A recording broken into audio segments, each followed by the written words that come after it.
Bonjour, bienvenue sur le plateau de Bâti-Journal TV. Nous sommes sur le salon Bipositive à Lyon et cet après-midi, nous allons parler d'un sujet de technicien, on va dire.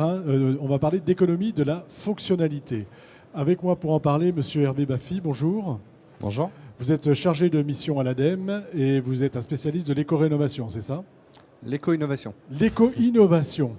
Je suis tellement dans la rénovation que... Qu'est-ce que c'est l'éco-innovation à l'ADEME? Donc, on parle beaucoup d'économie circulaire actuellement. Dans l'économie circulaire, vous avez l'éco-conception, vous avez l'économie de fonctionnalité, vous avez l'écologie industrielle et territoriale, notamment, tout ce qui concerne l'offre. Et vous avez des processus qu'on connaît plus habituellement autour du déchet, donc la gestion et la valorisation des déchets, mais aussi comment on travaille les achats responsables, la réparation, comment on allonge la durée de vie des produits. Donc c'est un des piliers, l'éco-innovation, l'économie de fonctionnalité, c'est un des piliers de l'économie circulaire. Un des piliers de l'économie circulaire. À côté de vous, en face de vous, monsieur Denis Coconcelli, bonjour. Bonjour. Vous êtes directeur du CIRID. Qu'est-ce que le CIRID? Le CIRID, c'est une association internationale, loi 1901, qui concourt au déploiement de l'économie circulaire dans les entreprises, les collectivités et les filières. Ce en région Auvergne-Rhône-Alpes et plus largement en France et à l'international. Alors, on va parler, vous l'avez compris, d'économie circulaire et d'économie de la fonctionnalité. Mais avant, on va passer une petite vidéo d'une entreprise qui s'est engagée dans cette démarche.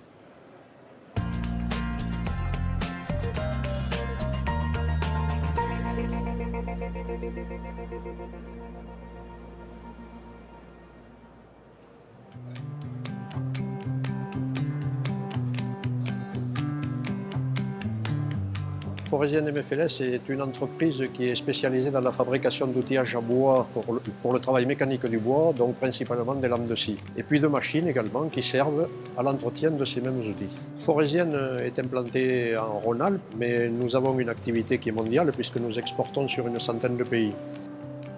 Nos clients principaux, évidemment, c'est les gens du bois, c'est-à-dire les scieries, les menuiseries, fabriques de meubles, etc. Notre activité s'inscrit en partie dans l'économie de la fonctionnalité, puisque nous essayons maintenant de vendre un droit d'usage de nos produits plutôt que de vendre la propriété de nos produits.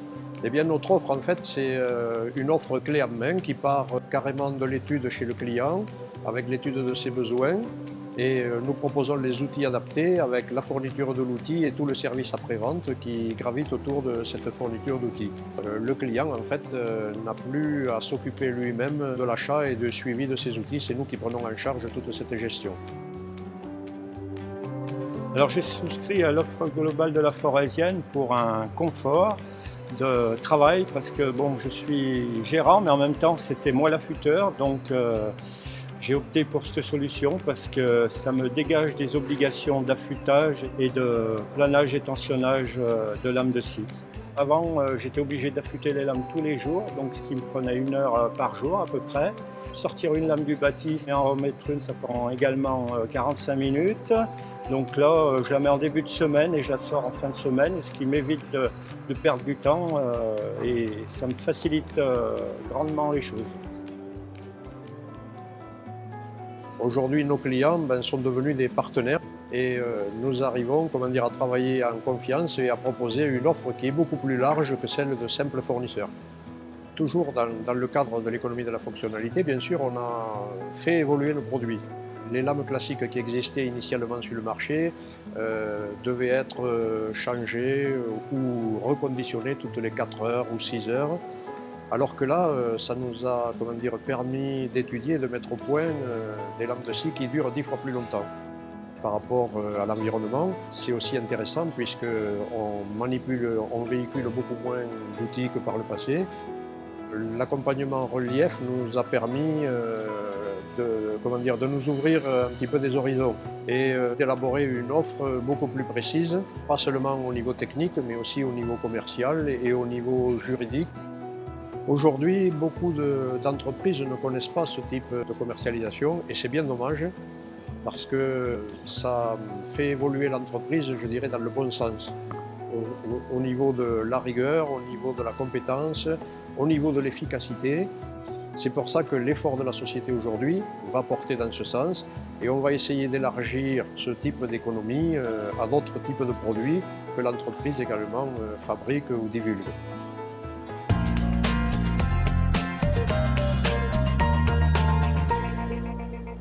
Merci pour cette petite vidéo, de nous avoir apporté cette petite vidéo. Alors, il va falloir maintenant nous expliquer ce qu'est l'économie de la fonctionnalité et en quoi bon, cette entreprise, mais ça pourrait en être une autre, hein, ça pourrait être une entreprise du bâtiment, ça pourrait être un autre fournisseur, va à la fois mieux travailler et à la fois rentrer dans un système d'économie circulaire, parce que je ne vous cache pas que je ne l'ai pas bien compris. Donc, expliquez-moi.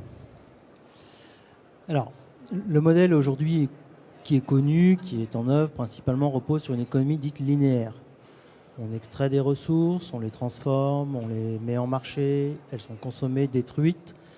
C'est la vie des produits aujourd'hui, hein, pour la majorité des produits d'entre eux. Compte tenu des enjeux climatiques et des enjeux de limitation des ressources que nous connaissons aujourd'hui, il est évident que cet enjeu de ressources est central aujourd'hui. Et passer d'une économie circulaire d'une économie linéaire à une économie circulaire, c'est conserver la richesse de la ressource. Cette ressource, c'est des biens semi-finis, des produits finis. Et l'idée de l'économie de la fonctionnalité, c'est de permettre à ces entreprises qui ne vont pas aller jusqu'à mettre en marché le produit, mais en rester propriétaires. L'exemple vu à l'instant démontre bien que l'entreprise est passée d'un modèle de vente de lame à la vente d'affûtage. Et donc, elle va performer dans la qualité de cette prestation plutôt que de se battre simplement sur le prix d'une lame. Ça veut dire, quand on le voit à la fin, la personne nous dire on a fait des efforts sur la qualité, on a aujourd'hui des meilleures lames, hein, puisque c'est ça que j'ai compris, il n'aurait pas pu le faire dans une autre forme d'économie ? Ça veut dire qu'il ne vendait pas des bons produits avant ? Si, il vendait des bons produits. En revanche, il était extrêmement concurrencé sur le marché sur une question coût, qualité, délai. Il pouvait être très bon sur le produit, hein, ça n'empêche pas qu'il pouvait être très bon. En revanche, il était nécessairement sur un marché où il était en compétition sur une notion de coût, qualité, délai. Aujourd'hui, il n'est plus en compétition sur ce ratio coût, qualité, délai, il est en compétition sur la performance de l'affûtage. Il reste propriétaire des lames et il dit, moi je m'engage à vous livrer une qualité d'affûtage et à ce que cette qualité-là, elle dure dans le temps. Son client dit, avant, tous les jours, je devais changer les lames. Aujourd'hui, je les change plus qu'une fois par jour. Et en plus, c'est plus à moi de m'occuper de l'affûtage. Donc, l'entreprise qui reste propriétaire de ces lames, hein, pour rester sur cet exemple-là, son intérêt, c'est de faire durer le produit. Plus le produit va durer, plus son modèle économique va être performant. Et c'est comme ça que je m'inscris, en fait, dans une économie plus vertueuse. Et une économie du long terme, plutôt que de raisonner simplement vendre et ensuite encore revendre et toujours revendre. L'idée, c'est que maintenant, le contrat avec son client, il est basé sur un contrat de moyen-long terme. On s'inscrit dans la durée et on fait durer le produit pour en garantir aussi la performance. Est-ce que ça veut dire qu'il a basculé totalement son offre ? Alors, on nous explique hein, que ce n'est pas tout à fait le cas, mais ça veut dire que les entreprises basculent complètement leur offre. Mais alors, il y a un moment donné où il faut convaincre le client quand même. En général, elles sont plutôt en transition, les entreprises. Elles commencent par un produit, un secteur d'activité, un secteur géographique, et elles sont peu nombreuses à muter intégralement leur modèle économique. Elles sont en transition, c'est-à-dire qu'elles peuvent commencer à mettre du service sur le produit. On fait ce qu'on appelle, nous, un couplage produit-service. Donc, on associe du produit, le client va commencer à consommer du service. Et puis, progressivement, ce service-là, il va se transformer sur de la performance d'usage qui peut s'exprimer en mobilité en kilomètres, en performance énergétique. Et progressivement, le produit se met en retrait. Et le client, le consommateur, lui, va comprendre tout l'intérêt qu'il a à acheter de la performance énergétique, en termes d'isolation, en termes de déplacement. Et c'est plus son problème que d'être propriétaire de la chaudière, d'être propriétaire de la lame de scie ou d'être propriétaire du véhicule ou du mobilier. Aujourd'hui, ce plateau, cette table, elle a une fonction qui est bien au-delà d'être propriétaire de l'équipement par lui-même. C'est un peu le cas si je prends l'exemple de la voiture en location, est-ce que c'est de cet ordre-là ou pas ? Ou est-ce que je me trompe ? Ah, vous ne vous trompez pas, on peut commencer par la location. Après, la vertu, elle repose sur la performance environnementale du véhicule, par exemple. Hein. Si vous louez un véhicule qui est au gasoil et vous louez un véhicule qui est électrique, vous êtes déjà plus performant. d'un point de vue environnemental. Ensuite, si ce véhicule-là, il est mutualisé entre différents utilisateurs, vous mutualisez son usage, vous êtes encore plus performant. Voilà. Ensuite, ce véhicule-là, s'il est fait pour durer, c'est-à-dire s'il est pensé pour que les pièces soient remplaçables, échangeables, réparables, on va s'inscrire dans la durée.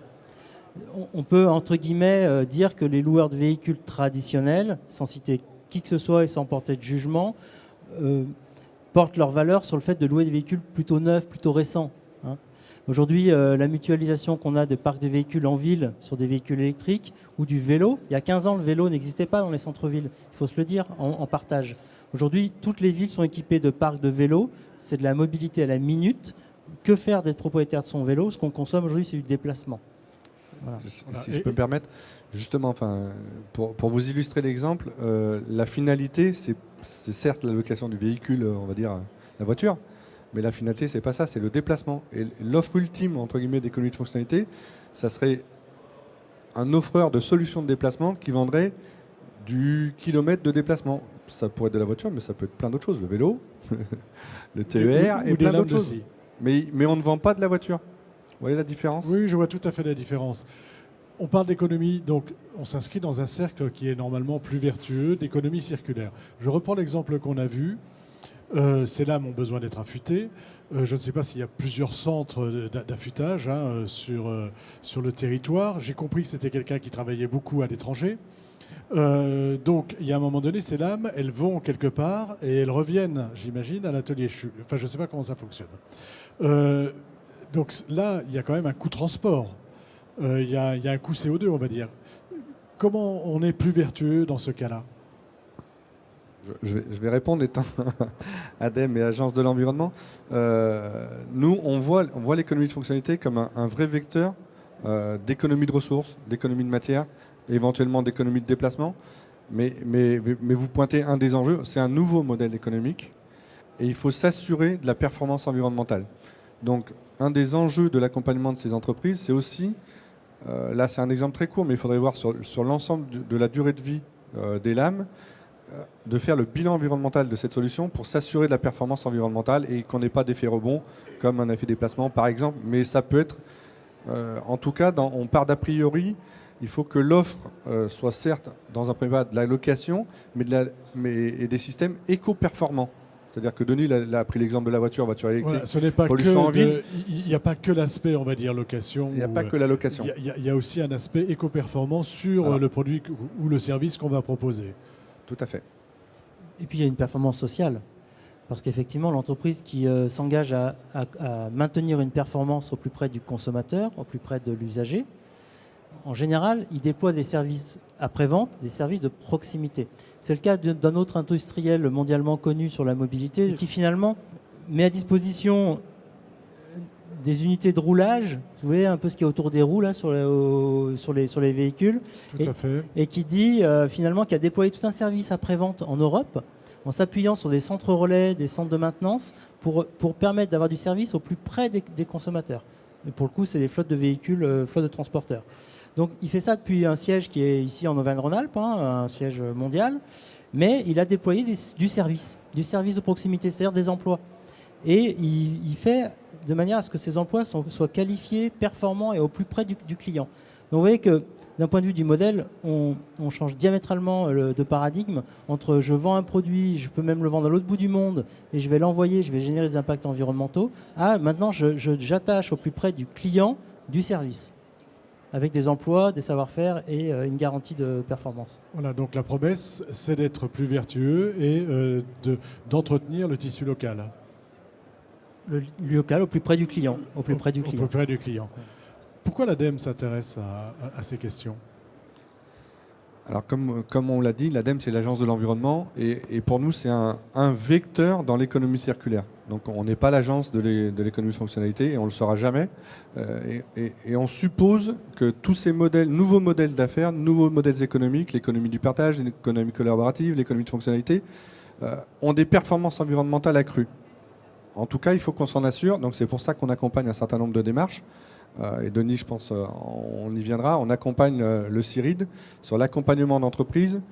Et Et nous, notre vecteur, pourquoi on accompagne, c'est s'assurer justement, ce que vous évoquiez tout à l'heure, la performance environnementale des solutions proposées. Voilà, il faut s'assurer de la pertinence du projet en fait. Hein. C'est un peu ce que vous venez faire, parce que derrière, il y a aussi une aide, on apporte une aide à l'entreprise qui se lance dedans, dans cet objectif.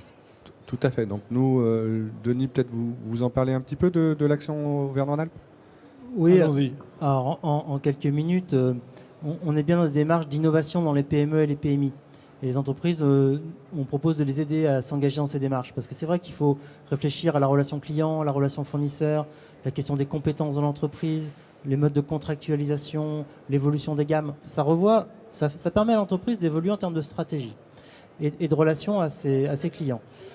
Il y a aujourd'hui un programme régional qui s'appelle Relief, qui permet d'accompagner une vingtaine d'entreprises qui s'ouvrent là et qui permet d'accompagner ces dirigeants dans ces questionnements. Vous découvrez l'économie de la fonctionnalité aujourd'hui. C'est vrai que les dirigeants, ils sont aussi un peu Ils sont comme moi, work en fait. in progress, hein, c'est-à-dire par quoi je commence, est-ce que je prends un produit, est-ce que je prends un secteur d'activité, est-ce que je commence déjà à en parler à un client, comment je modélise cette offre de façon à être performant par rapport au marché. Hein. Donc oui, il y a une vingtaine de PME là, qui peuvent maintenant être accompagnées à partir du mois d'avril. Je les invite à regarder l'émission et à regarder... Ces PME, Ouais. elles sont de quel secteur d'activité ? Alors par expérience, puisque ce n'est pas la première opération qui va être lancée, elles sont de tout type de secteur d'activité. On n'est pas limité. Aujourd'hui, les entreprises qui sont engagées dans l'économie de la fonctionnalité travaillent dans la mobilité, dans l'énergie, dans le bâtiment, dans l'industrie lourde. Voilà, on a beaucoup d'expériences d'entreprises qui sont, mais y compris en B2C, hein, y compris en B2C avec la mise à disposition d'offres pour les consommateurs directs. On va essayer d'être concret. Oui. Enfin, on est déjà concret, hein, mais je suis donc une entreprise du bâtiment, puisque nous sommes là sur le secteur du bâtiment. Je veux me lancer dans ce type d'approche. Comment je m'y prends ? Alors, d'abord, vous pouvez nous retrouver, nous, le CIRID, hein, cirid.org, et vous aurez déjà le contact. Première chose, c'est une porte d'entrée. Deuxièmement, dans l'accompagnement, comment je vous y prenais ? D'abord, c'est être à peu près au clair avec votre stratégie d'entreprise. C'est bien être au clair avec là où votre entreprise elle va. Cette connaissance de la stratégie de l'entreprise, c'est un socle. C'est un socle. Ensuite, c'est de se dire que vous n'allez pas y aller en mutation intégrale de l'entreprise. C'est choisir un produit. Voilà, je vais choisir un produit, puis Choisir après un je vais produit. essayer de... Choisir Je prends l'exemple d'une autre industrie PMI qu'on a accompagnée. Fabricant d'outils. Fabricant d'outils, 250 salariés, siège est aussi en Auvergne-Rhône-Alpes. On s'est dit, bon, on choisit un outil. Outil agrafage. Je suis fabricant d'outils d'agrafage. À qui s'adressent ces outils ? Plutôt aux couvreurs charpentiers. Plutôt que sur quel secteur géographique vous voudriez commencer à travailler, on a fait un choix de périmètre géographique. Donc on a dit le produit c'est l'agrafage, il est alimenté par tel système d'énergie. On travaille sur la performance énergétique de cet outil pour l'occasion. Et puis on dit on va commencer à construire une offre à l'attention des couvreurs charpentiers qui travaillent sur ce secteur géographique-là. Voilà. Et on teste la solution. On modélise une solution à l'unité, peut-être pour 400 agrafages à l'heure. Et puis on dit voilà ce que coûte au couvreur cette activité d'agrafage sur un toit. Voilà, donc on chemine progressivement. Ensuite, on met autour de la table les commerciaux, la prod, on regarde ce que ça coûte réellement à l'entreprise. Et puis on modélise un business plan sur plusieurs années de façon à ce qu'on puisse proposer un système d'agrafage et non plus des outils d'agrafage. Voilà, on propose un système, on propose un service d'agrafage à l'entreprise, mais on lui fournit dans cet ensemble l'outil qu'il avait l'habitude d'acheter. Les moyens, les solutions dont finalement le couvreur charpentier n'a plus à être propriétaire, n'a plus à faire l'entretien. Et surtout, il a l'assurance derrière, s'il a une démarche environnementale, que l'entreprise, son fournisseur... Voilà, c'est ça un peu moi que j'ai besoin de savoir en fait. Et est-ce que le fait de... Je vais reprendre cet exemple de l'agrafage. Est-ce que moi, j'ai la certitude, couvreur, en participant à ce service, est-ce que j'ai la certitude qu'au plan environnemental, mon fournisseur va faire l'effort ? Alors, la responsabilité, elle porte sur le producteur. Pour le coup, c'est le fabricant d'outils qui est responsable de la performance environnementale. Et lui, son objectif, comme il est engagé sur du contrat long terme, c'est que le produit dure. Donc déjà, il va faire des choix de produits qui durent dans le temps, sur lequel il a une maîtrise des pièces, une maîtrise de la réparation, et il est engagé sur une continuité de service auprès du couvreur. En fait, là, vous êtes en train de supprimer l'obsolescence. Enfin, on supprime l'obsolescence programmée avec, si on va à une autre échelle, sur des ordinateurs, par exemple. On est complètement dans cette logique de lutter contre l'obsolescence programmée, évidemment. Vous vouliez ajouter quelque chose? Pour rester sur la logique plateau télé, on a accompagné une grande enseigne du bio. Et pareil, il y a plein de magasins qui ont du mobilier, mais en fait, c'est pas leur cœur de métier. Et puis, on sait très bien que dans les grandes surfaces et autres, il y a un renouvellement assez récurrent du mobilier pour l'aspect marketing, pour l'aspect client. Et souvent, on reproche au bio d'être un petit peu vieillissant. Donc, ils se sont intéressés, ils ont fait une offre. Il y a une entreprise qui a fait une offre en agencement mobilier pour justement avoir du mobilier qui ne soit plus, qui soit plus durable, qui soit en longue durée de vie, qui soit réparable. Et ça, c'est une nouvelle offre. Et en plus, le magasin s'y retrouve puisqu'il a une nouvelle offre qui est reprogrammée. Et en fait, il achète plus de mobilier, il achète de la prestation de rangement de biens de consommation classiques. Voilà, mais on ne va pas lui changer tous les 2 ans ou tous les 3 ans. C'est-à-dire que, parce qu'il faut que ce soit durable. Donc l'idée, c'est, si on a un problème avec ce mobilier, on le reprend, on le répare et on le remet. Tout à fait. Et l'offreur de solutions, de biens, il a tout intérêt à ce que le mobilier dure longtemps. Donc on est toujours sur l'allongement de la durée de vie, une seconde vie, une troisième vie de ces mobiliers. Alors que si on vend carrément, c'est du one shot, quoi. D'accord. Il y a un marché de l'occasion derrière. Il y a évidemment un marché de l'occasion. On a une entreprise sur Grenoble qui fournit de l'air comprimé aujourd'hui. Il ne fournit plus les équipements pour l'air comprimé, il fournit de l'air comprimé. Et quand le client il a une évolution de ses besoins, finalement le bien, il le récupère et derrière, il a un marché de l'occasion. Et puis le client qui va acheter cet air comprimé, quel est l'intérêt pour lui de savoir si c'est neuf ou pas? Peu importe. Lui, ce qu'il veut, c'est de l'air comprimé avec une performance et une garantie de fourniture d'air comprimé. Donc, on peut faire évoluer l'offre, on peut faire évoluer le mobilier, on peut faire évoluer l'équipement qui est derrière si la garantie de résultat, elle est là. Donc, l'idée, c'est que le produit, derrière, ça ouvre du marché de l'occasion, ça ouvre une maîtrise sur les produits, sur les ressources pour l'industriel qui en reste propriétaire. Voilà, mais il n'y a pas de risque, on va dire, je reprends l'exemple du mobilier, qu'on change le mobilier tous les ans ou tous les 2 ans et que finalement, l'aspect, on va dire, vertueux au plan environnemental disparaisse. Je dirais, pour illustrer le propos, l'entreprise a une meilleure connaissance de ses clients. Donc c'est vrai qu'on n'est plus du tout dans la course du prix, on est dans la connaissance de l'usage, de la fonction. Donc forcément, on échange beaucoup plus avec son client et on répond mieux à son besoin et aux vrais besoins qu'il lui faut, quoi. Donc forcément, il y a aussi ça qu'il faut prendre en compte. On a une relation client-fournisseur qui n'a plus rien à voir et qui permet aussi d'avoir une durée de négociation, une démarche commerciale qui n'a rien à voir avec ce qu'on fait actuellement, où c'est la course au prix. Voilà, il y a vraiment un changement, un changement d'attitude à avoir, un changement de paradigme et de...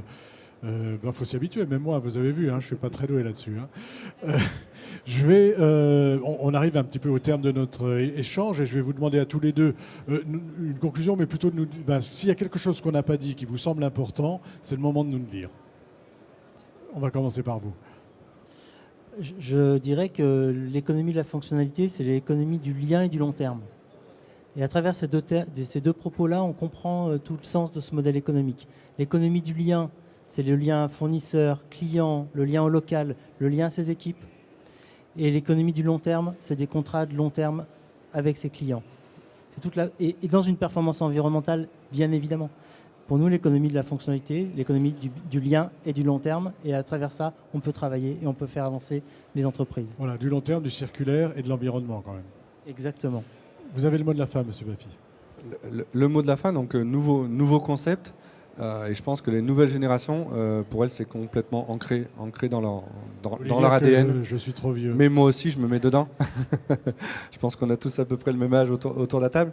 Mais typiquement, le partage, on le voit que c'est une vraie tendance chez les jeunes. La non-appropriation des biens, le véhicule de voiture, tout ça. Je pense que les nouvelles générations sont beaucoup plus attentives, sont en attente de valeur et de performance environnementale étant à l'ADEME, je vais forcément vous parler d'environnement, mais c'est vrai que je pense qu'on le sent dans la société. Après, c'est le passage à l'acte qui est difficile. Et c'est là où l'enjeu est important. Et soutenir ce genre de démarche et s'assurer la performance environnementale, c'est pour ça que nous, on accompagne ce genre de démarche, parce que c'est des nouvelles démarches qui ont de l'avenir.